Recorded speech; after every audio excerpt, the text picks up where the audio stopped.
If you have a job in the United States and you invest regularly, take a moment to look at what you're invested in, because you might have been put into investments or mutual funds called target date funds. Now, these target date funds are pretty much funds that have a specific date in which they assume that you will retire. So let's assume you are 60 and you want to retire in 5 years, and you start with a new company. You pick a target date fund that maybe has a retirement date of, say, 65, which means you have 5 years to retire. So what they try to do is that they try to invest based on that goal in mind. And the idea is that when you have a lot of time to your retirement, they will start you in a lot of equities or stocks. And as you approach retirement, they scale you down into more safer and less volatile investments like bonds and money market accounts and even cash sometimes. So it all depends on how this target date fund is set up. But the idea is that there is a target date that you have in mind in which you want to retire, and the goal is to help you, based on the time you have, invest with that target in mind. Now, these funds can be beneficial, assuming you're someone who is probably busy, you do not really understand how investments work, and it's not complicated, just so that I don't scare you away. But let's assume you have a very busy job, you don't have time to look at investments, you don't have time to track how things are doing in the stock market in general, you don't have time to keep up with the news. This can be beneficial because, all you do is put your money into it, and a manager who manages the mutual fund, in this case that target date fund, will automatically do the work for you in the background, and you don't have to worry about it. Now, it comes with a set of fees that you need to watch out for. But hey, if you don't have time, it may work for you. However, the issue that I have, and it's not an issue, it's just a personal thing. So you have to think about what works best for you. The problem that I see is that it doesn't consider your personal situation.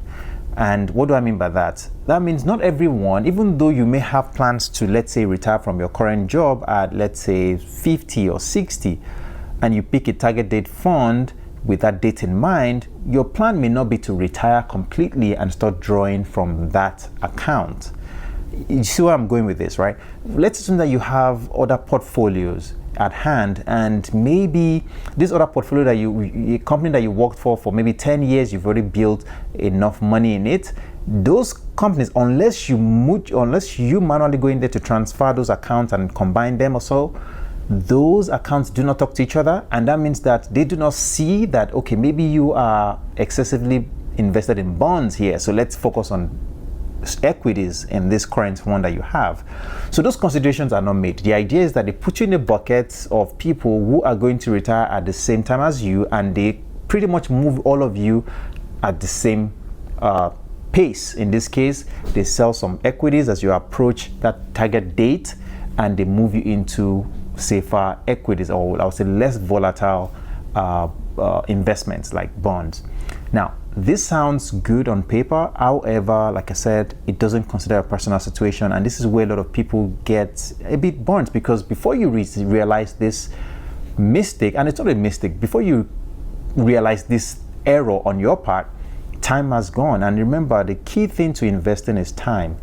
You need a lot of time for this money to compound and snowball into something bigger. And also, that time is what gives you the ability to ride the volatilities that you are probably being sheltered from. And volatility comes with benefits as well, because the way it goes down is what it could, is the way it could also go up. Which means that if you are being shielded from these volatilities, you are being left out on some potential gains as well. And that's why you have to take the moment to look at what you're invested in and ask yourself the question, is this what you really want for yourself? Assuming you do not have plans to retire at that specific age, or you already have other investments or assets that may be providing you some supplemental income, you may not need to be heavily invested in the way they are investing for you. In this case, they are heavily invested in bonds. That may not be the appropriate thing for you, because you have other investments that are not being considered at the time. The other thing to also realize is that because it's somewhat actively managed fund, what happens is that they command a lot of fees. these fees over the years adds up. So if you have 10, 20, 30 years, those fees can literally make a lot of difference because it compounds over the years as well. And because of those fees, you may not realize the full gain that you are entitled to, or you could have gained if you invested in things like a regular index fund or even a regular mutual fund, to be honest, because those fees sometimes eat into your gains.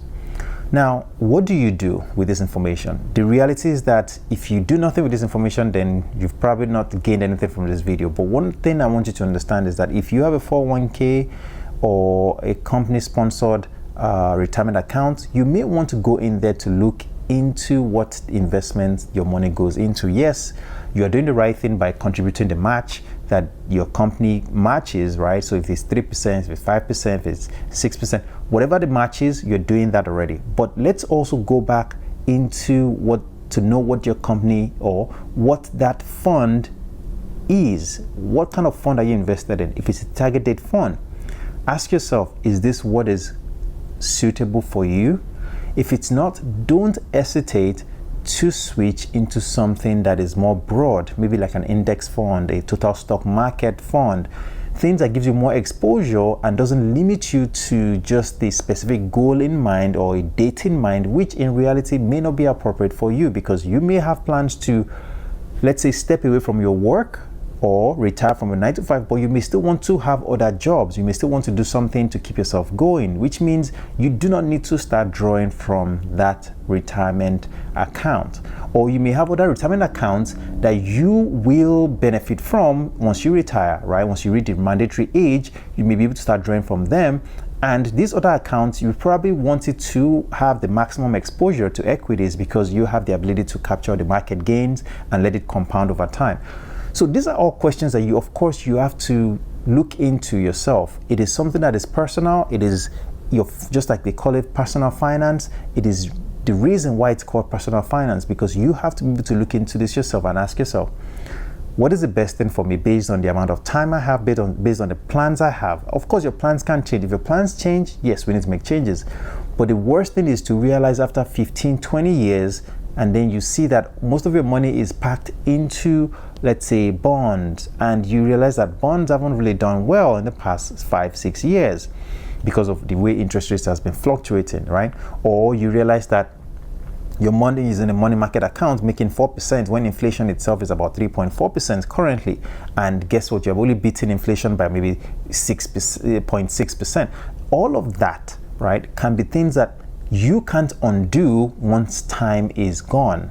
So while you have the time, while you have the ability, it is best to go in there to check to see what is best for you based on your plans. When those plans change, it's okay to switch back into a target date fund. It's okay to make those changes as the time approaches. But currently, maybe you have more time and you don't want to have a 60-40 ratio or portfolio of 6-4 in this case, or you don't want to do the 70-30, right? Maybe you want mostly 90-10, or maybe you want 95-10, or maybe you want all equities, right? Depending on your age, depending on what is suitable for you, and of course depending on your risk tolerance. All of this needs to be accounted for, but it is something that you have to look into yourself. It is something that you have to decide for yourself and then make those changes. Don't be afraid, because my worry is time will go by. You can't make back time. You cannot make back time. The market continues to get more expensive because it continues to grow. You cannot make those back once the time is gone. So do what is best. Look at your personal situation and make a decision and take action. If you have found value in this one, please don't forget to drop a like on the video, and I'll see you in a future one.